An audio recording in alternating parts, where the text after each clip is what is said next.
আসসালামু আলাইকুম প্রিয় শিক্ষার্থীবৃন্দ, আশাবাদী সবাই ভালো আছেন। HTML এর ধারাবাহিক ক্লাসে আপনাদের সকলকে স্বাগতম।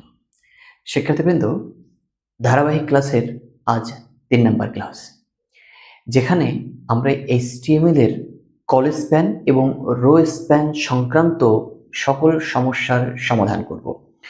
প্রিয় শিক্ষার্থীবৃন্দ, আমাদের এই HTML কে আমি কয়েকটা খণ্ডে বিভক্ত করে 4 থেকে 5 ক্লাসের মধ্যে সম্পূর্ণ HTML ক্লাসটাকে বুঝিয়ে দেওয়ার নিশ্চয়তা দিচ্ছি।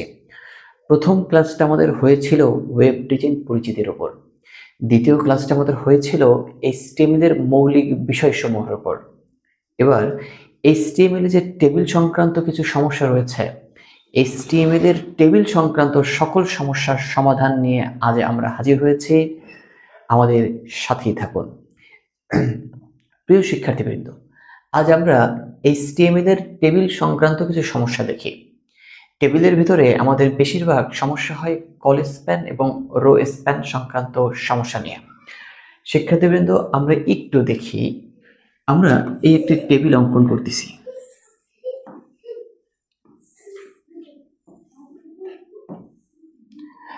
টেবিলটা আশাবাদী স্পষ্ট বোঝা যায়। এই যে টেবিলটা আমরা যদি দেখি শিক্ষার্থীবৃন্দ, 1 2 3, তিনটা কি কলাম, 1 2, এই দুইটা কি রো। শিক্ষার্থীবৃন্দ, 1 2 3 এই তিনটি কলাম নিয়ে এই যে ঘরটা রয়েছে সেটা ফাঁকা আছে।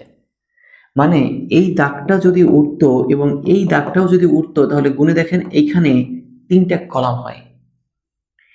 এইটা যা বসবে এটা তো একটা টেবিল ডাটা হিসেবে আমরা চিহ্নিত করব, কিন্তু এই ডাটার ভিতরে অ্যাট্রিবিউট নেম হিসেবে বসবে call span, equal attribute value হিসেবে কি হবে দেখেন, এখানে কয়টা কলাম হইতো? 3টা, তাহলে এখানে কল স্প্যান 3। তার মানে একটা সহজ সমাধান বলছে, একদম সংক্ষেপে মনে রাখবেন, কলামের ঘর ফাঁকা থাকলে কল স্প্যান, রোয়ের ঘর ফাঁকা থাকলে রো স্প্যান। আবার বললাম, কলামের ঘর ফাঁকা থাকলে কল স্প্যান এবং রোয়ের ঘর ফাঁকা থাকলে রো স্প্যান। একটু সহজে বোঝার চেষ্টা করি শিক্ষার্থীবৃন্দ। এই একটি টেবিল, এই টেবিলটা ফলো করেন। এখানে দেখেন 1 2 3, এই তিনটা কি রো, কলাম 1 2। এইখানে এই নিচ থেকে ওঠে এমন কোনো কিছু তো ফাঁকা নাই যেটা এমন ছিল এটা এখানে এসে থেমে গেছে, সম্পূর্ণটা ওঠে নেই। ঠিক এই জায়গাটায় দেখেন এই দাগটা অপূর্ণ রয়ে গেছে, এবং এখানে যদি পূরণ হইতো এবং এটাও যদি পূরণ হয়ে আসতো, তাহলে এইখানে 3টা রো হইতো। তার মানে 3টা রো মিলে একটা রোতে রূপান্তরিত হয়েছে। এই 3টা রো মিলে যেহেতু একটা ফাঁকা ঘর আছে, এই ঘরের জন্য অ্যাট্রিবিউট হিসেবে ব্যবহার করা হবে রো স্প্যান ইকুয়াল 3। আমি আশাবাদী আপনাদেরকে বুঝাইতে পারছি। শিক্ষার্থীবৃন্দ, একটু ভালো করে দেখেন।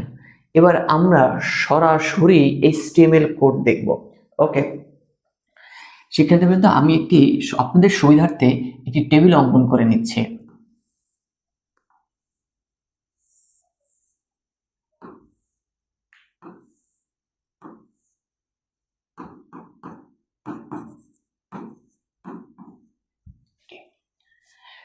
শিক্ষার্থীবৃন্দ, এটা একটা টেবিল। আমি এই টেবিল তৈরির HTML কোড করব। আচ্ছা, HTML কোড অবশ্যই করার সময় শিক্ষার্থীবৃন্দ আমরা প্রথমে লিখে নিব ডক টাইপ HTML।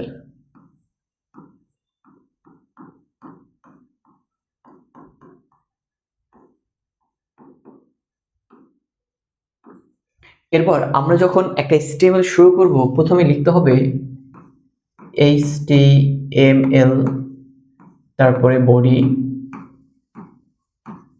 এবার আমরা এই যে টেবিলটা দেখেন, এই টেবিলের কাজ করব। তাহলে টেবিলের জন্য লিখতে হবে টেবিল বর্ডার ইকুয়াল 1। এই টেবিলটা হচ্ছে tag, border attribute name, on হচ্ছে অ্যাট্রিবিউট ভ্যালু। এবার শিক্ষার্থীবৃন্দ, আমরা একটা টেবিলে কিসের অংশ করি? পিছনের ভিডিওতে অবশ্যই বলেছিলাম আমরা একটা টেবিলে সাধারণত রো এর কাজ করি। আমরা এই যে রো এর কাজটা করব, শিক্ষার্থী এই রোতে যদি আমি যাই, দেখেন এখানে দুইটা ডাটা বাজে, এই এ এবং বি। কয়টা ডাটা আছে? দুইটা ডাটা। আসলে আমরা এটাকে ডাটা বলবো না হেড বলবো? অবশ্যই ডাটা বলবো।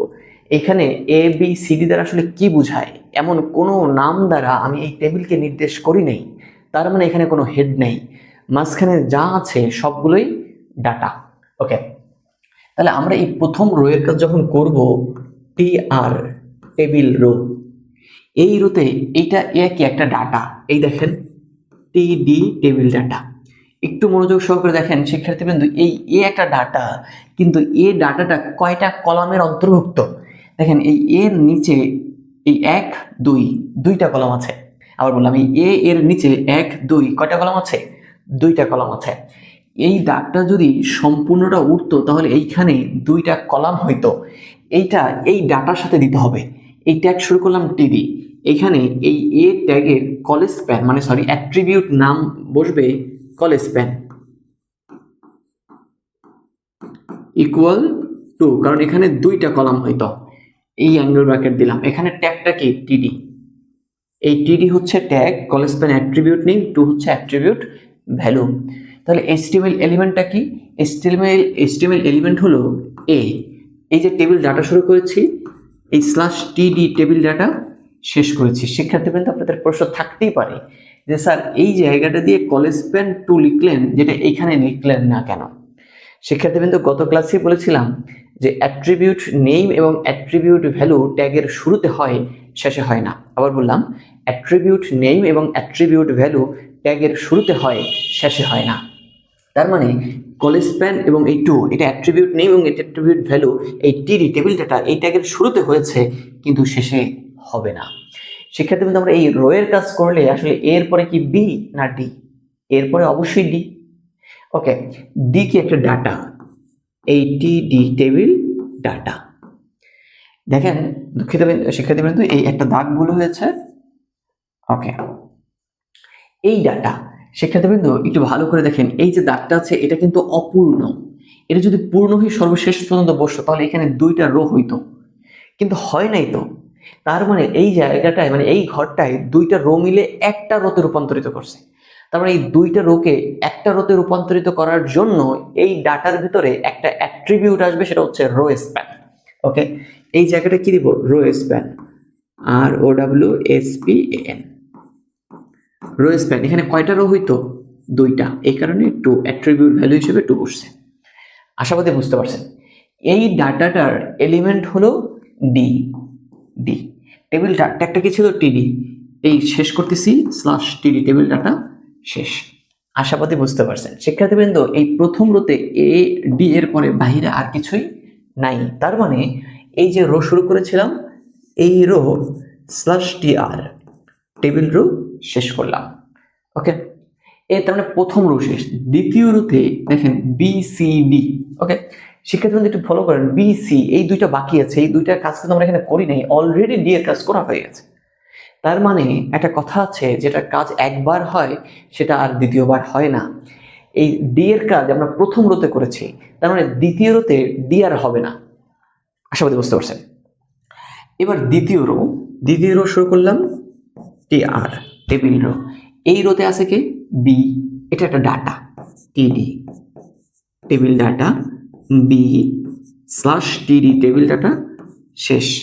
বি এর পরে কি আছে? সি, এটাও একটা ডাটা, টিডি টেবিল ডাটা সি স্ল্যাশ টিডি টেবিল ডাটা শেষ।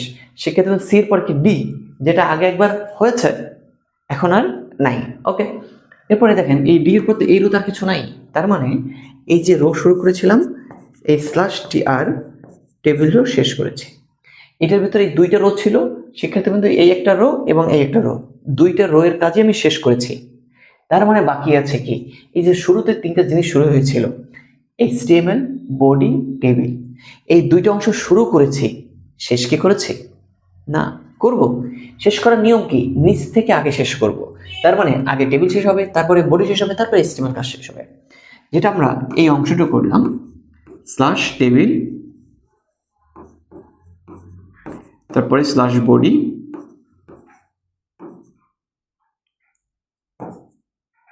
Slash HTML. আশাবাদী আপনারা এটা বুঝতে পারছেন। শিক্ষার্থীবৃন্দ, এই হলো কলেজ স্প্যান এবং রো স্প্যান সংক্রান্ত সমস্যা। এই কলেজ স্প্যান এবং রো স্প্যান সংক্রান্ত সমস্যা যদি আপনাদের আরও থেকে থাকে, আপনারা আমাকে আমার কমেন্টে দিয়ে রাখেন যে স্যার আমি বুঝি নাই, আমি আপনাকে বোঝানোর জন্য আবারও প্রস্তুত। আপনি অবশ্যই আমার কমেন্টে বলে যান আপনার কি প্রয়োজন, আমি সেই ভিডিও আপনাকে দিব, সে আপনি আমার স্টুডেন্ট হন আর নাই হন। ওকে শিক্ষার্থীবৃন্দ, আজ আমরা এখানেই বিদায় নিচ্ছি। আসসালামু আলাইকুম।